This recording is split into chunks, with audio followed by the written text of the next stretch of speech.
order for the day. Before we get started with the session, I would request you to grab a cup of coffee and get a notepad if you're wondering why, because we are going to be having an interesting session today. So I would want you to be all set before we get started. Meanwhile, I'm going to do a quick audio video check. All right, just to ensure that everything goes as per the plan, a quick audio video check. So I'm going to say 1, 2, 3. And if you can hear my 1, 2, 3 loud and clear right now, use the chat window to tell me that you heard me, or you can say great on the chat window. That would be even better. 1, 2, 3. Lovely, lovely. So sweet of you. Thank you so much for confirming. The audio is all clear. Let's do a quick check on the video. If you can see the topic for today's webinar, which is 5 ways to outsmart an Office 365 attacker. If you are able to see this specific topic, oh, even before I've asked for it, I've got confirmations on the video. Lovely. Thank you so much once again. We are all set and good to go. Once again, a very good afternoon. And thank you so much for having taken the time to have joined me in today's webinar. What we'd be doing in today's session is we'll try and understand as to how the landscape of attacks, or how the landscape of cybersecurity is evolving day in, day out. That is pretty much going to be the core or the central theme of today's session. So something that all of us administrators would definitely relate to is that the know-how that's available for Office 365 or any other cloud platform of such is relatively less in terms of the volume of knowledge that's out there.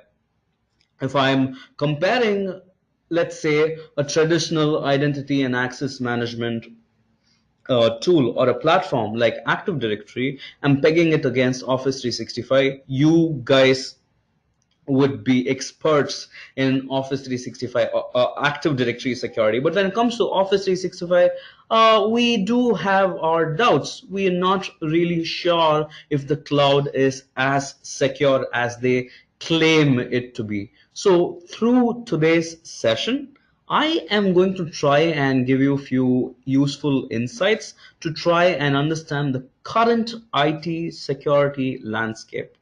So we keep hearing people telling us about data breaches that are happening, ransomware attacks that are happening that are on a major all-time rise. Industries are losing a big sum of money on the ransoms that they pay, the data breaches that are caused, and in fact the data leaks and loss that happens. We've had even biggies like the Ubers, the Equifaxes, Yahoo, and Kaspersky, and this is just to name a few, undergoing tremendous deal of pressure because they went through a cyber security attack. This is quite alarming. Such incidents turn out to be unpredictable. You never know who is the reason, and in fact many a times, much to the surprise of organizations, it could be an insider as very much as possible that it could be caused from an external agent. So there are statistics that tells that there are about 30 to 40% of cybersecurity attacks that happen with an insider help. So we would want to have a security best practice in place, a security fortifying happening, which would not just protect you from an external attack, but would also streamline the way you operate your identity access management, streamline the way you operate your Office 365 administration, and ensure internal security and best practices as well. To name a few, we've already got governments and corporate bodies establishing regulations like the GDPR. In case if you're doing business with a country in the European Union, you are bound to abide by GDPR. So these new regulations, they're good in a way because they are, they kind of push organizations to set security best practices. And on top of it, the management is going to be ready to give you sums and funds to put a security solution in place, a smart security solution in place, the one that you've always been requesting your management for, and they were like, okay, they were turning a blind eye towards you. Now that it's out there in public, and now that everybody has realized the kind of loss and the kind of damage that a cyber security threat could cause, they are up for it, and this is the right time. And I'm going to be giving you reasons that you can't deny, reasons that would push your management to adopt the best practices and give you your long due sum for your security solution. So going forward, I'm going to be talking about ways to minimize cyber security threats for your Office 365. Essentially speaking, we are going to try and outsmart an attacker who wants to penetrate into your security or your defense for Office 365.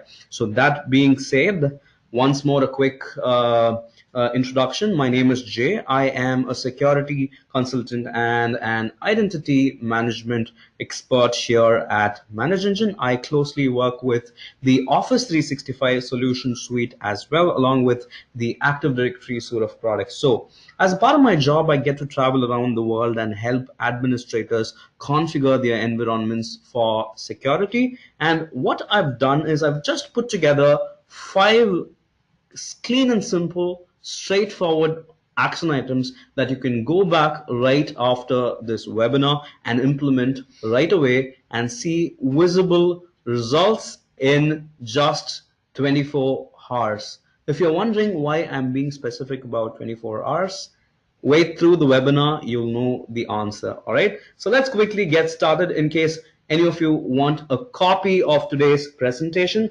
or the webinar recording, feel free to shoot a message towards the end of the webinar, and I'm going to make sure that you receive a copy. And through this session, I'm going to be giving you a lot of resources, best practices, so please make sure that you keep a note of that. And I'm also going to be actively using the chat window that's available to shoot out a few links for you to make use of. All right, lovely. So let's get started. The agenda for the day is pretty simple. I'm going to give you 10 seconds to take a look at it. Meanwhile, let me quickly grab a sip of water.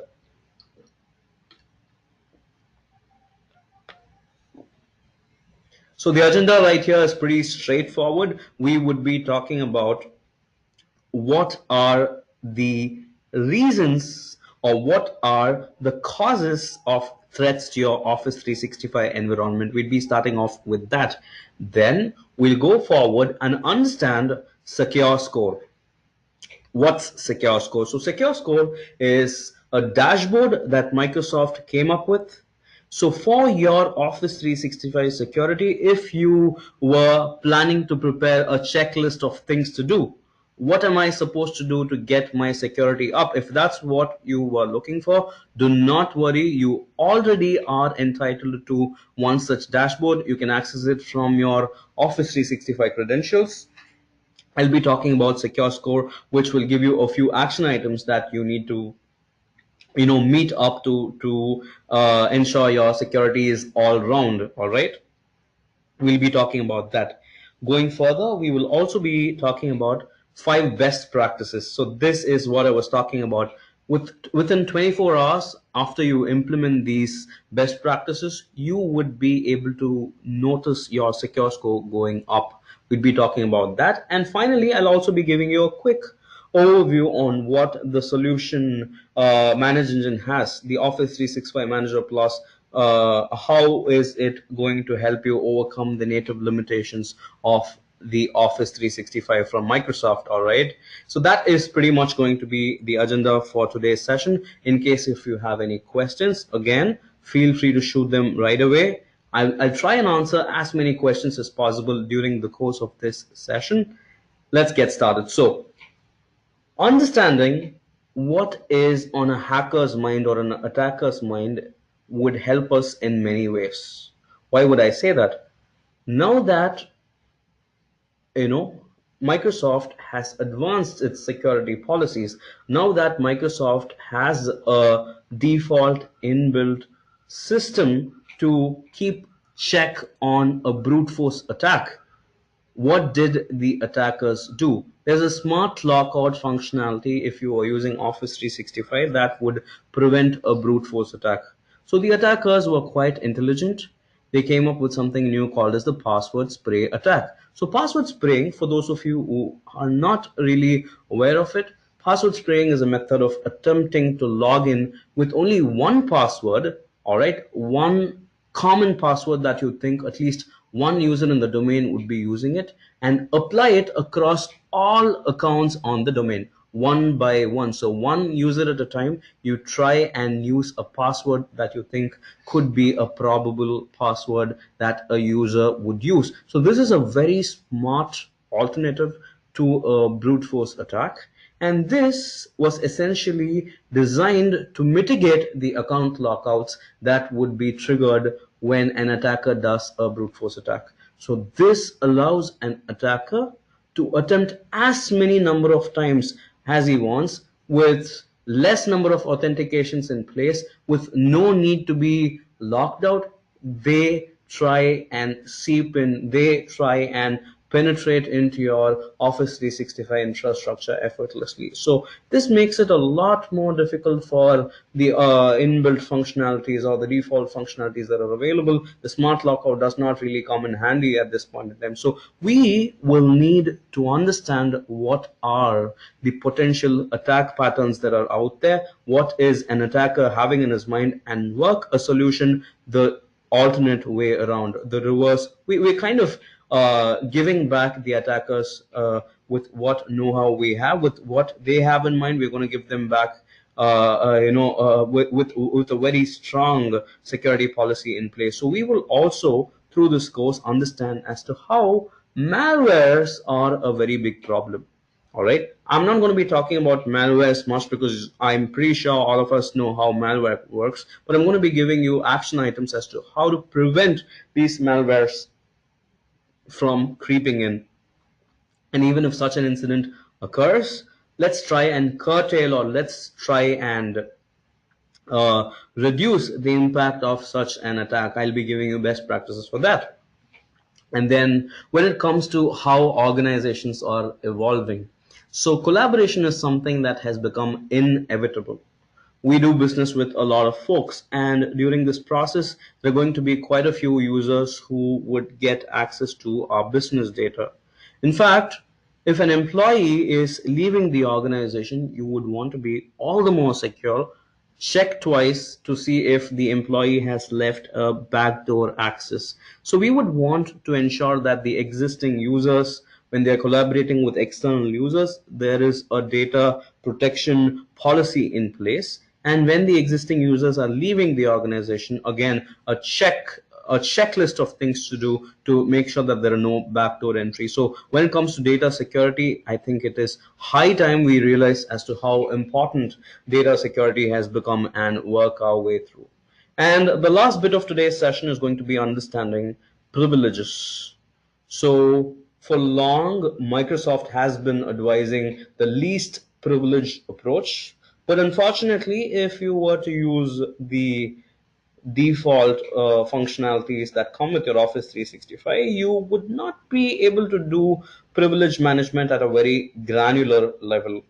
Many times there are privilege escalations. There are certain users who don't necessarily need a permission, but still they end up having privileges because that's how it is. So confidential data gets stolen, confidential data gets copied, and in fact at times gets deleted. So you would want to do two things. You would want to be proactive before such a situation takes place. You would at the same time also would want to be reactive just in case if something of that happens. What are you going to do? How equipped are you to stop something like that from propagating or progressing or multiplying further? So we are going to be talking about that as well. So we'd be talking about various instances. We'd be talking about real-time examples. I'll be giving you a few cases as well that we witnessed in the last few years, and understand as to what could we do to mitigate and tackle all of that? All right. So that would be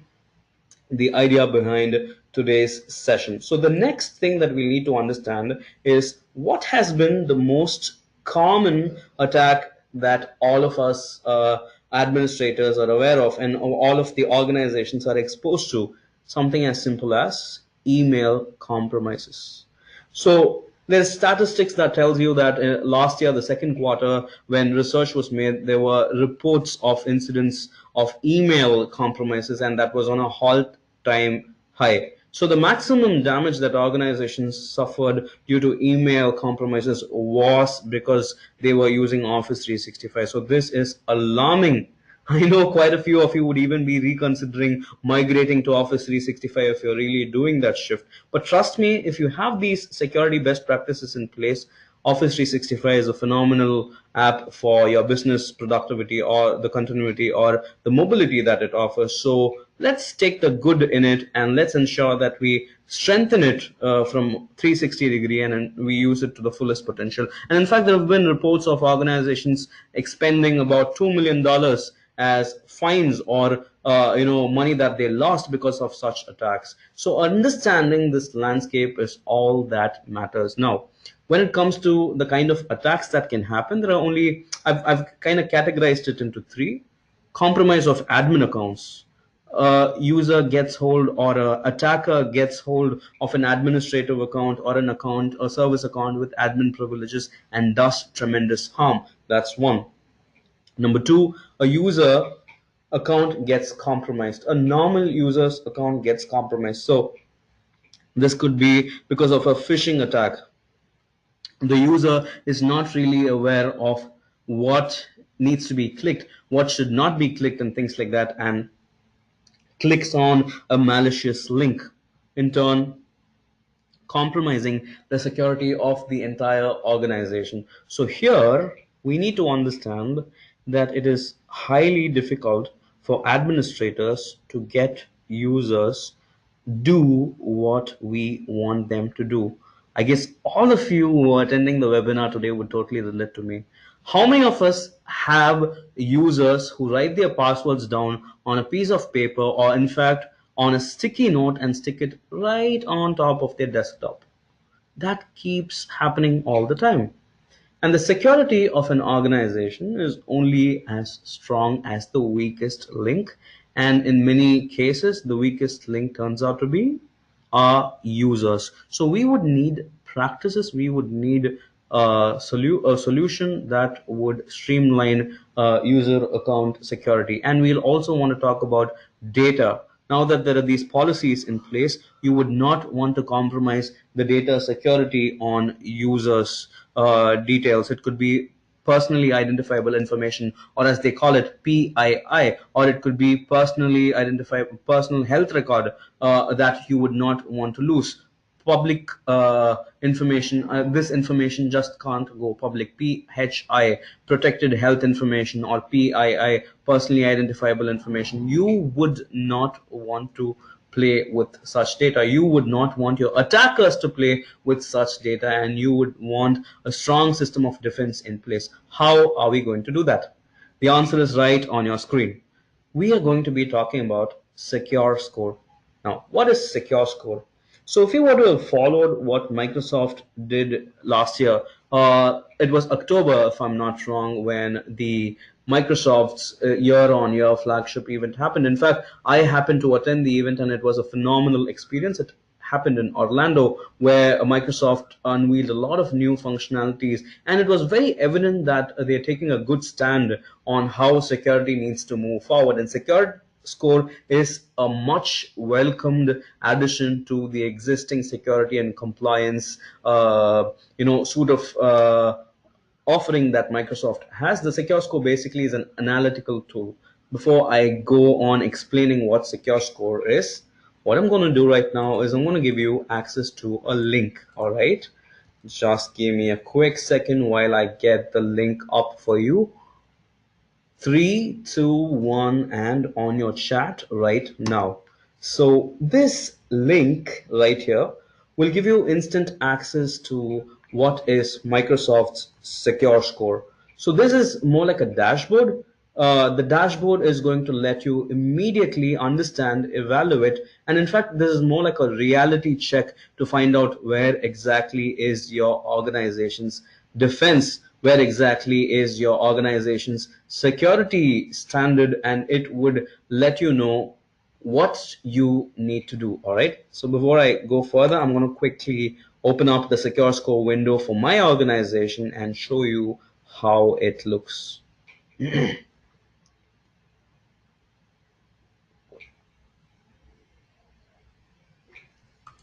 Just give me a quick second. All right, I've got it pulled up. Here you go. So this is a straightforward dashboard that gives you insights into how is your organization's security. If you can see right here, I have a score of 96. And to be honest, that's a pathetic secure score.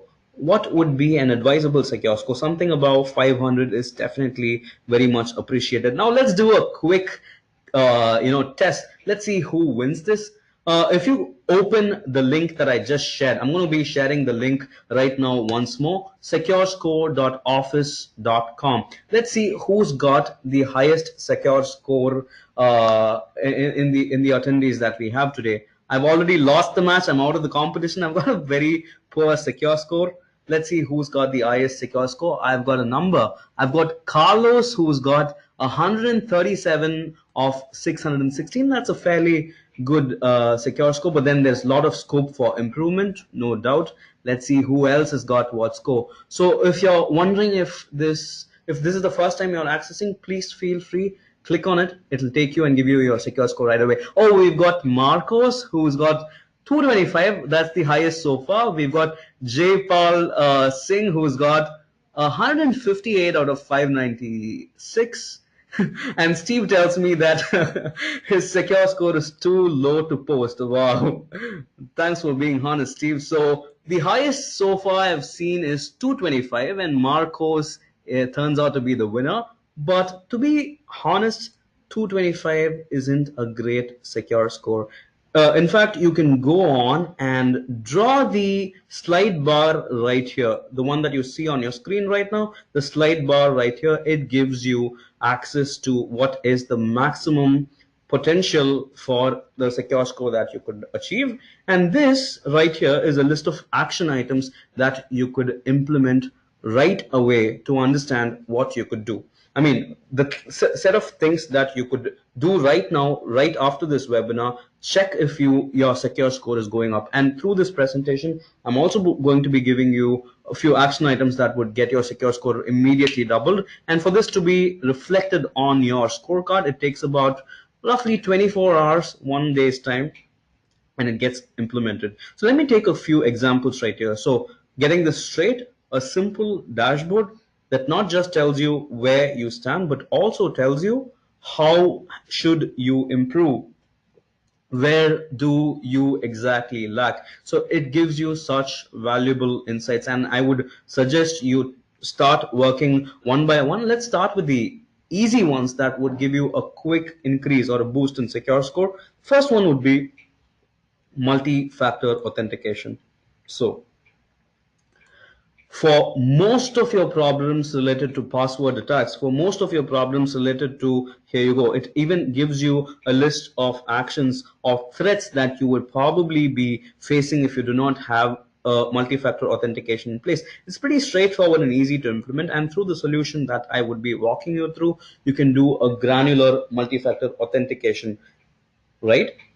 This would give you a secure score of 15. That is going to happen right away. It gives you a secure score of 30. My current score is 15 out of 30. So you would need to be working towards a 30 on 30, and it is absolutely simple to implement that, and I would want you to do that right away. All right. So in fact, I'll tell you how to do it in a bit. So the first action item right here is the multi-factor authentication. So I've got 64 action items to do. It would vary based on your organization's current setup. A few of you would have more action items. A few of you would even have lesser action items. Do not worry, but work towards the highest number of action items and highest score possible. That's the best thing to do right here. So the next one is registering all your users for MFA. That is going to give you another 20 secure score. So getting your users to use multi-factor authentications,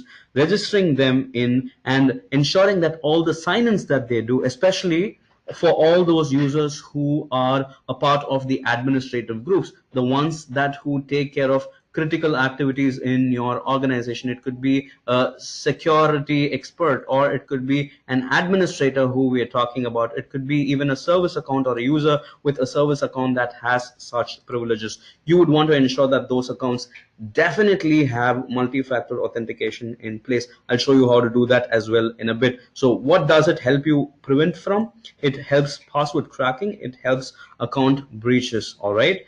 This most of the time happens because if it were an on-prem application, you don't need to worry. You already have your security, you already have your firewall and a lot to protect you from an attack. But most of the time, Office 365 users are users who are telecommuters, are users who are on the go, are users who access their Office 365 application from the Wi-Fi of a cafe or a hotel. So you would need to be a lot more cautious when it comes to that. These are a few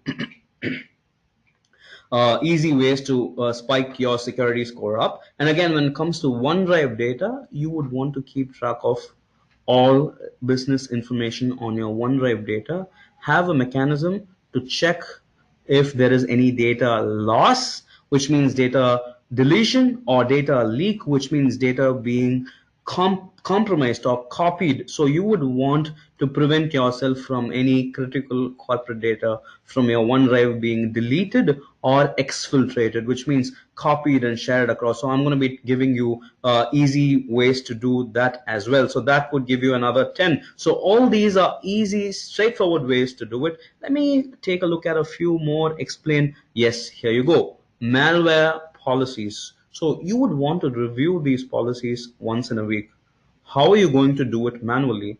Wouldn't it be wonderful if you had a report that got delivered to your mailbox once in a week telling you what is your malware policy, where are you standing when it comes to action items of that sort? Or do you have a malware report that tells you if there's any infiltration that's happening, if there's any user who's clicked on a wrong link? So you would get access to such information through the solution that I'm talking about. All right, we'd prevent ourselves from a phishing attack. And here you also have the compliance controls that you would be meeting. So end of the day, the organization is going to be happy. You are going to be happy because you don't need to firefight. You don't have the extra headache of working with a security attack. Your auditors are going to be absolutely happy because you, at the end of the session, will have the answer to indefinite auditing or audit log archival. I'll be giving you the answer as to how to get that done. So we'll talk about data loss prevention. We also talk about quite a few things. There are a lot of action items listed right here. I'm going to be talking about the most critical ones, the easy ones, the must do ones, and I'll go forward. So once again, this is pretty simple. Get hold of this specific link, check what's your secure score, and in fact you can start it right after the session, and I'd love to help you through the process of improving your secure score. I'll share my email address. You can work your way through. If you have a query, feel free to shoot an email. So we were discussing about getting your secure score up, and how are we going to do it? I'm going to give you 5 simple action items you can implement right after this session. The tool is available on a free trial. So a quick word of advice for you: download the free tool, implement or install the tool. You can achieve all these functionalities with the tool, with the free trial that's available just between you and me. So you can try using that and get your secure score up. So that's how we'll work it out. 5 simple tips to get your secure score up. The first one is going to be the most basic one. We would want to audit our mailboxes. Why exactly would we want to audit our mailboxes? We would want to check if there are any malicious activities taking place. We would want to see if there are any users who are getting access privilege on a specific mailbox, we would want to see if there are any privileges being added to a mailbox. We would want to know a lot more. So mailbox auditing is a critical topic that we would want to consider. We would go further and talk about mail forwarding. I'll also give you a real-time use case or an incident that had happened in one of the organizations we were working with, and how the attacker got intelligent and effectively masked a mail forwarding. So he was doing, in this case it was a he who was doing the attack. He was doing a mail forward. He also masked the mail forward, and nobody knew what was really happening. There was no trace of something of that sort happening. We'll talk about that case. We'll talk about setting up multi-factor authentication for privileged users and for any users. You could very much do it for almost any user. We'll talk about that, and we'll also talk about a non-invasive delegation or administration of your Office 365. Just a quick reminder, in case you want the slides, I have a question. You can very much drop your email address towards the end. I would love to share the slides. So the first one that we wanted to do was enable mailbox auditing. So even if you have enabled mailbox auditing through the most difficult way, through PowerShell, if you've done that, it's still not good enough. The Security Center at this point in time has a limitation. A quick quiz question for all of you guys. Let's see who gets the answer right. What's the native log storage period that Office 365 provides? How long does your log data get stored in Office 365, the inbuilt provision? How long does it let you store log data? Let's see who gets the answer right. Martin says 30 days. Not really. J. Paul says 6 months. Wow, I would love to see Office 365 doing that. We've got Eddie, we've got Michael. Both of them have got it right. Eddie and Michael have got it absolutely right. It's 3 months or 90 days. So both of you guys have got it right. And in fact, I understand when Jay Paul says that it's for 6 months. All of us would love to have audit logs for 6 months, but the problem is it doesn't let you do that. And what I'll be showing you is a way to save your audit log as long as you want. How does that sound? How good is that for you? So you can store your audit log as long as you want. That's number one. And number two, even if you keep track of all this data manually, you don't have a problem. You are overstaffed. You have enough resources. That is almost never, but still, let's assume you are working in an organization that gives you all the resources. People manually export these logs. They put together Excel sheets. They map all that. How difficult and cumbersome would it get when your administrator asks for a specific report on a specific day? You would totally understand, right? So here we are talking about a simple solution that would organize all my audit logs, that would archive all my audit logs, and it would do it as long as I wanted to do, or for the time period that I wanted to do. It can be however long you want, and also give you a clear-cut user interface to export these logs in a format that you choose, with the filters that you want, with the kind of insights that you want, and in fact it is going to let you act upon from the reports that you generate, perform a management action based on the insight that you derive. So all of this is going to be possible. So let me quickly jump to the tool that is going to let me do all of that. And the solution right here is on your chat. I'm sharing that once more on the chat. Please click on the link, and that is going to be helping you understand how it is done. So Office 365 Manager Plus is the solution that we're discussing today. So the tool right here, when I get to the settings, is going to help me configure the archive settings. So this tool sits on top of my existing Office 365 infrastructure. It kind of gets my Office 365 on steroids. So the archive settings right here would let me archive it as long as I want. So however long I want, I would suggest 365 days, 1 year is long enough. I in fact had a friend who had suggested a much more intelligent time frame, which was 13 months. If you're wondering why, there are certain logs or certain events that happen once in a year, so you would not want to miss out on those events. So you could definitely do 13 months of auditing, archiving. So 13 months is going to be roughly around 400 days. Let's say I got the number right, roughly around 400 days.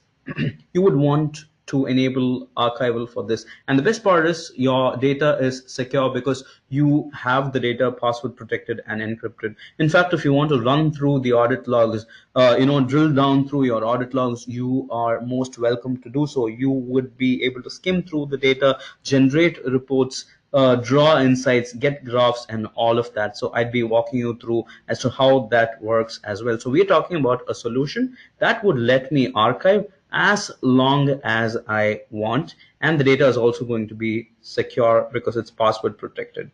All right. So we were talking about audit logs. So why take all this effort? Why would we want to make sure that the audit logs are in place whenever an administrator wants to, whenever an auditor wants access to it? Basically, if you want to do a research, or if you want to do an analysis, or if you want to do a root cause analysis, to be specific as to what was the reason for an attack, if you want to drill down into the reason for such an attack, you would definitely need access to such logs. So one such event that you'd want to keep track of is mailboxes. We were talking about mailbox security, and you would want to see the accesses by excuse me, non-owners in your organization. So someone who does not own the mailbox, if they access the mailbox, especially in non-business hours, what does that mean? They are trying to do something fishy. So let me quickly get to the auditing section of Office 365 Manager Plus. There are 200 plus reports. Let me not go one after the other. Let me quickly get to the console, search for the report that I want. In this case, I want a report for non-owner access, and there you go. So activities on mailboxes by non-owners. So here you go. So I have a list of mailboxes, and I have a list of activities on who's performed what action at what time. And in fact, like I told you earlier, I can create my own custom view with details such as when was the task performed, who performed the task, what was the operation that got performed, what was the folder on which it got performed, what was the IP from which the trigger got initiated, where was the machine. A lot of filters available for you to create your own custom view and save this as an alert file. So for all those critical mailboxes and those critical mailboxes that have non-owner access, you would want to ensure that you create your own alert for all activity that happens at non-business hours. All of a sudden, you would not want your CEO's accounts or someone's accounts, CFOs, let's say, with critical data, or someone from the sales team, their mailbox being accessed in the middle of the night. So that could mean something wrong. It's good to have a system in place that tells you or gives you an alert on your mobile phone. It sends you a text message saying that there's someone, there's some strange anomalous behavior in one such mailbox. So you would want to keep track of that, and that's going to be possible by tracking this. So we were talking about mailbox security and having a provision, and if you remember right, the Office 365 Secure Score dashboard talks about mailbox auditing and auditing non-owners mailbox, and this is going to give you a jump in your secure score right away. So the next thing that I want to talk about is permission changes. So if there are any users who add themselves to a mailbox, there are different permissions, the send as permissions, the receive permissions, the full access permissions, a lot of that. If any changes are happening to critical accounts, again, you would want to be notified. Again, that's going to be possible with a simple straightforward report. Let me quickly check. Permission changes. Here you go. So mailbox permission changes would give you access to any anomalous permission change that is happening. So all of a sudden, there are certain critical mailboxes that get modified for permissions, you'd get notified. It will in fact tell you what was the function that had happened, what function or what permission was changed and what operation was performed. All of that is going to be available for you, ready for consumption. You'd get real-time alerts, right? The first topic was on email security or mailbox security. We saw two reports. I just gave you two examples. I want to go into the product and explore more. There are a lot of cases that are available. Next one that we want to do is disable mail forwarding to external email addresses. So this is when I would want to talk about a specific case. So mailbox rule manipulation is quite a tricky topic to handle. So once in one of the organizations that we were working with, the attacker got very, very creative.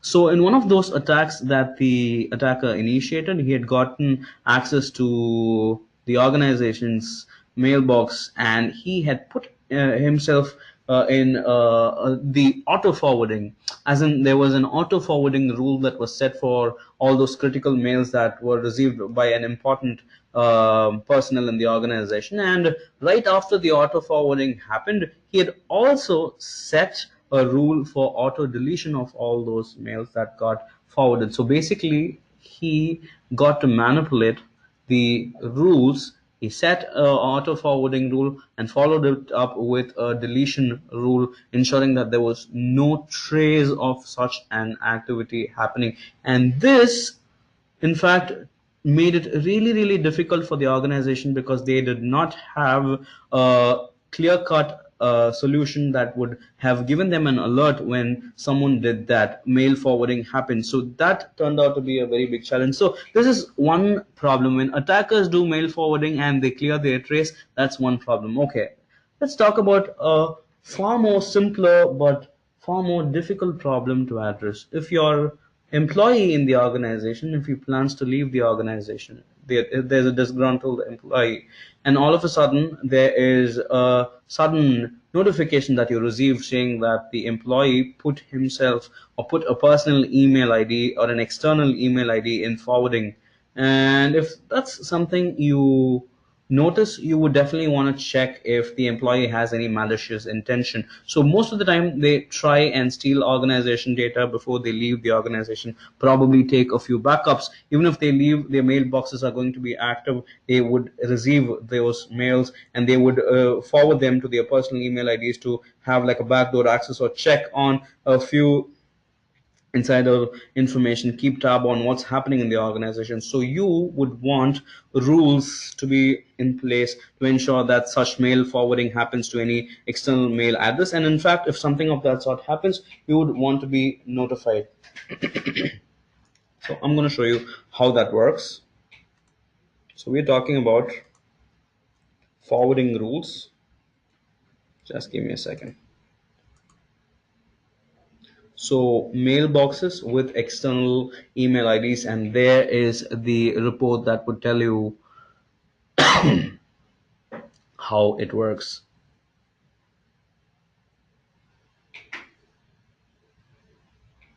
All right, so here you go. So mailboxes with external mail forwarding, you would get a list of all those mailboxes with the external email addresses set.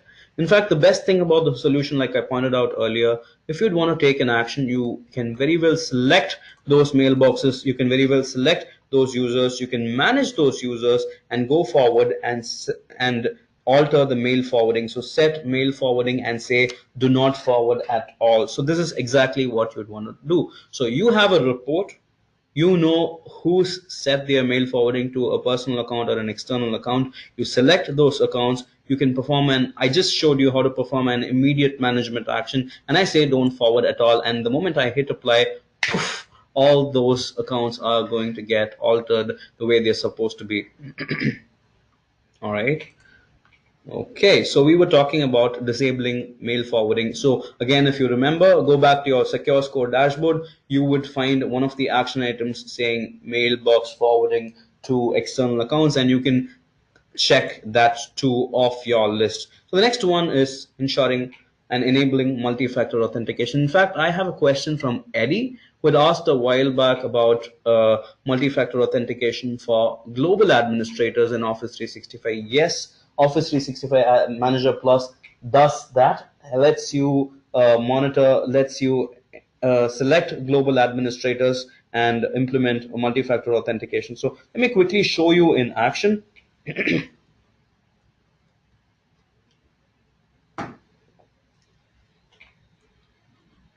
So quickly getting to the tool. Before that, I'm going to show you how it's done. Just a quick second, the list of multi-factor authentication techniques that are available and how the solution lets you do that. So there you go, you've got multi-factor settings. You can enable the multi-factor functionalities right here. Select the specific user. So the question was regarding the global admin. So there you go, you can select the users and pick and choose which factor of authentication you want in place. That was a quick video clip. Let me quickly show it to you on the actual tool. All right, we are talking about multi-factor authentication.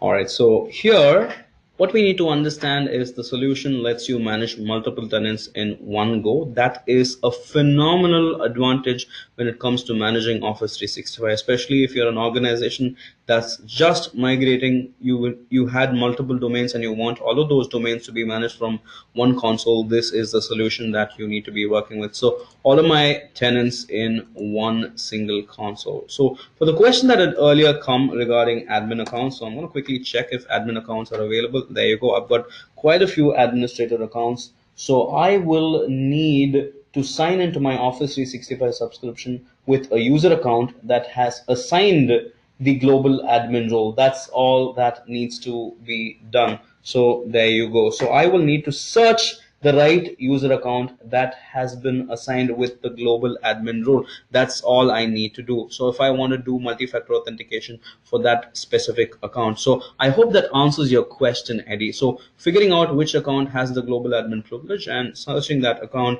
and selecting that account and enabling what multi-factor authentication you want is all you have to do.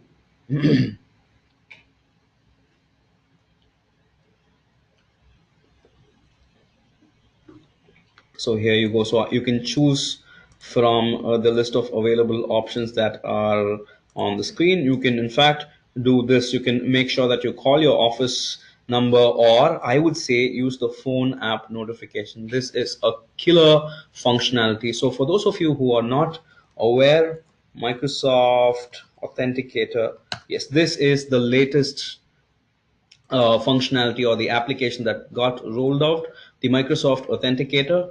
This is going to let you or let your users authenticate themselves with a simple mobile application. So you would want that factor of authentication also in place. This is just a quick tip. Sign in and implement it. It's pretty easy to push or roll out to your devices in the organization and ensure that they log in effortlessly. So there are multiple ways of doing it.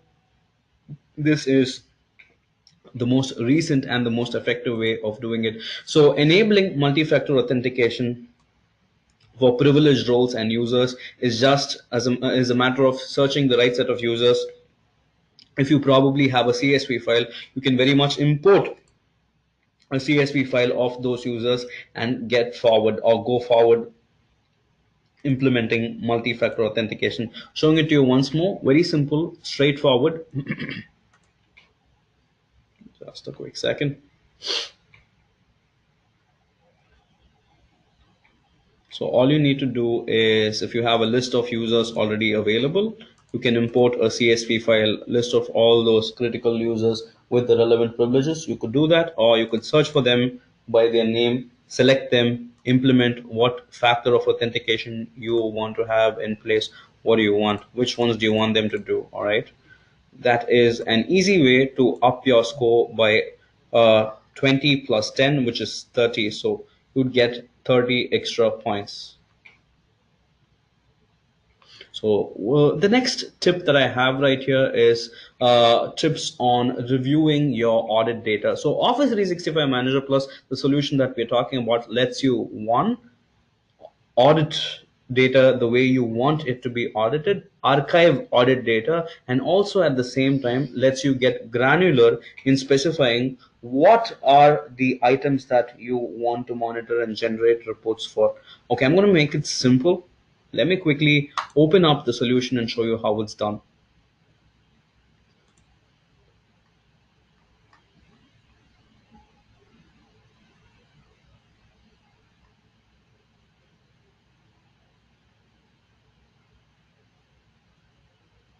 So I'm going to quickly create a schedule.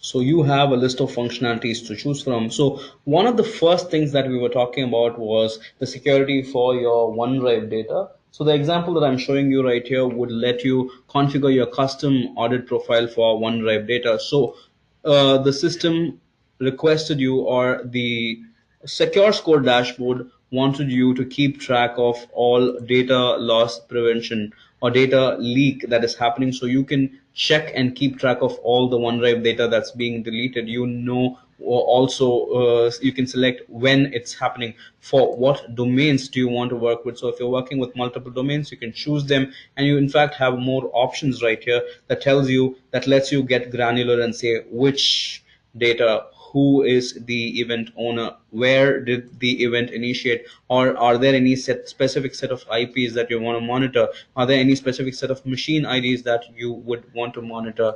All right, so you could definitely make use of the filters that are available right here and use the alert profiles in the solution. Or let me give you another example.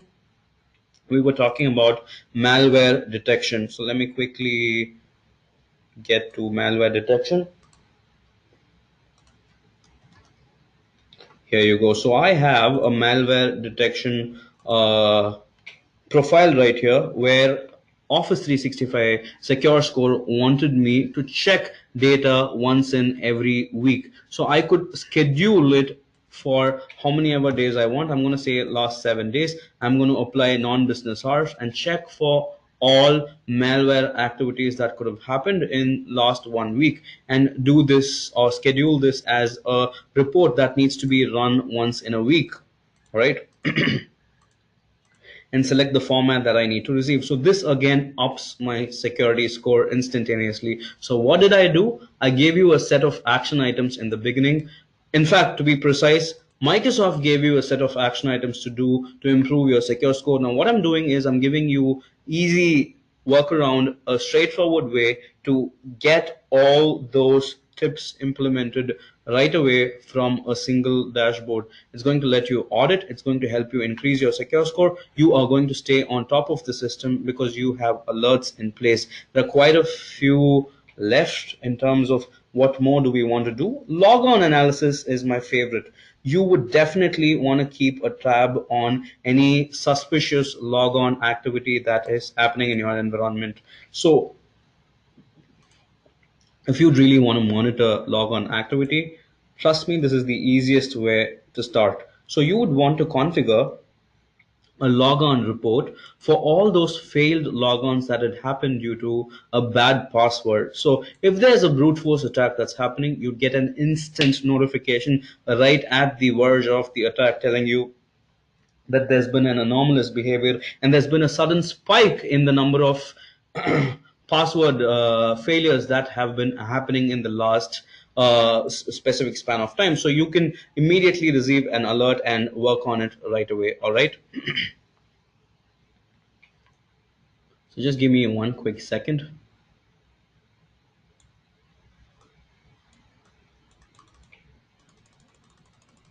So I've got quite a few questions. I'm going to try and take a few questions now. Just a,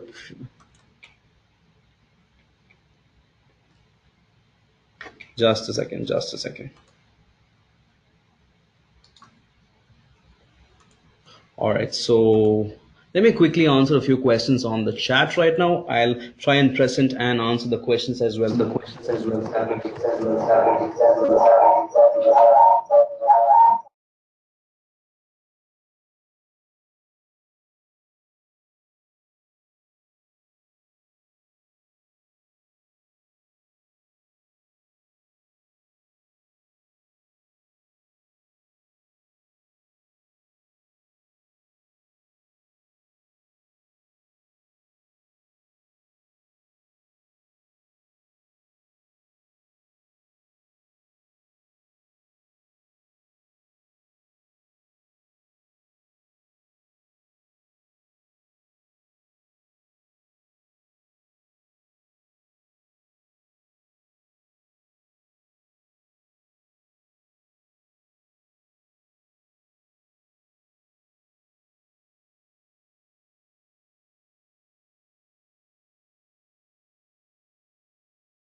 Well,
a quick check on the audio.